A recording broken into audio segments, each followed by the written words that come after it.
This is for me the #1 tennis forehand drill that you can do, and if I could pick just one exercise, I would say do this one. And this exercise got over 1 million views on Instagram, also on TikTok got almost 1 million views, and here on YouTube got I think over 500,000 views, and Facebook maybe almost 1 million too.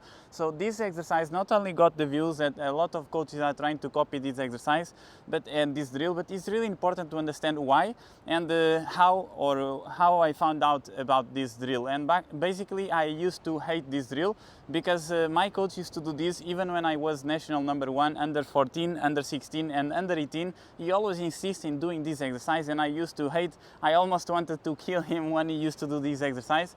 And basically this exercise is to correct the contact point, but also of course you understand that if you play always at the hip height, okay, you never miss a ball. At least my coach used to say, if you always hit the ball here, you never miss a shot. And of course, if you move well, and if you always have the right footwork according to the ball that is coming, and of course, if you always play the ball here in front of you, and in front of you with distance between your ball, the racket and the ball, and on your side, okay, it's really difficult to miss. And this exercise with the net is one of the most important things, because you start to get the feeling and you start to understand, okay, I really need to hit the ball in this position. And even if when you play better, you actually hit the ball with this angle a little bit more to generate even more topspin to do this. And what is really important on your forehand is this relaxation here, this drop or this lag that then you can accelerate and generate more power is really important. And after this, okay, after this you will reach this contact point here. And on this exercise,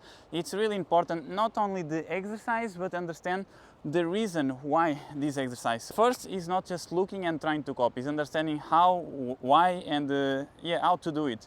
And basically this is really important to have your hip height should be at the same height than the net. So here, for example, I'm a little bit taller, I don't have, so usually I do the exercise here, but in this case for this video I'll do it here. But if you are smaller or not so tall, you can always find and imagine if it's here, you do the exercise here. Okay, and basically it's this, and you need to keep the ball here. And before you just start, understand that you always need to keep this distance, okay, ideally with close stance, but you can also do with open stance. If you are beginner, always go close stance. You cannot do it too close to the net, you cannot go so far.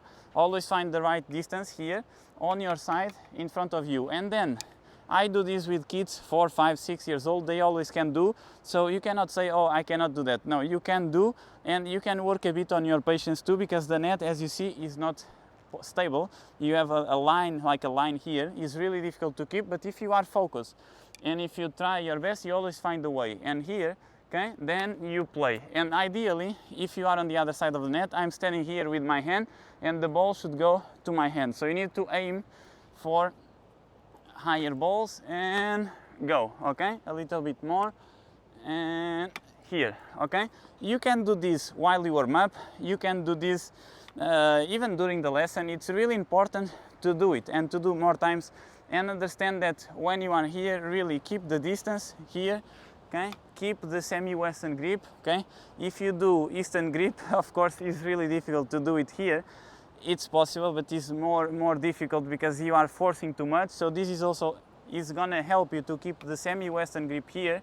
If you keep your hand, you're gonna see that is easier. And then one of the mistakes you will do is you're gonna be here and you're gonna do this, okay? And you cannot do this exercise doing the power like that.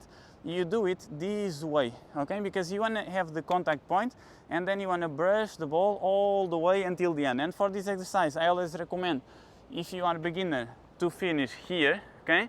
But again, I don't want to focus only on that. I want the ball higher also. So you need to find a way to play the ball higher, and then you close, okay? If you close here, if you are a beginner, imagine you answer the phone. If you are more intermediate or advanced, if you want to finish like that, it's okay, but you have the time, so you can perfectly do it here. And if you are a beginner, I always say to imagine you answer the phone in the end with the fingers like that, because from here then you can go here, and then you rotate your shoulders again, and then you go contact point, and you are here and you finish. And you do this cycle, 1, 2, contact point, and you finish. And actually this is so simple, and you start to do this more times, you start to have more confidence, and then you go back, you feed balls with the hands, or you can even feed your own balls.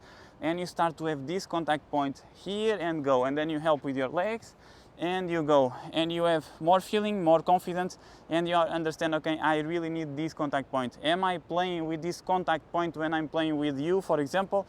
When you are playing with your friends, are you doing this contact point? Then of course you can do this, of course, to the backhand. Also, again, you need to play the ball in front of you, okay? Distance between the racket, the body and the ball on your side, okay? Not too close to you, on your side, okay? Here. And then you brush the ball. I hope this video helps. Let me know if you already test this grip, if you were patient to keep the ball here, to try many times until you do it, and once you do it, you are ready to do it every single day. It's one of the exercises I recommend every time to do it. And again, I have the link below in the description of my new product with my favorite 5 exercises for the forehand that I really recommend to do them every single lesson. I hope you enjoyed this video, and I'll see you in this one right here. Thank you.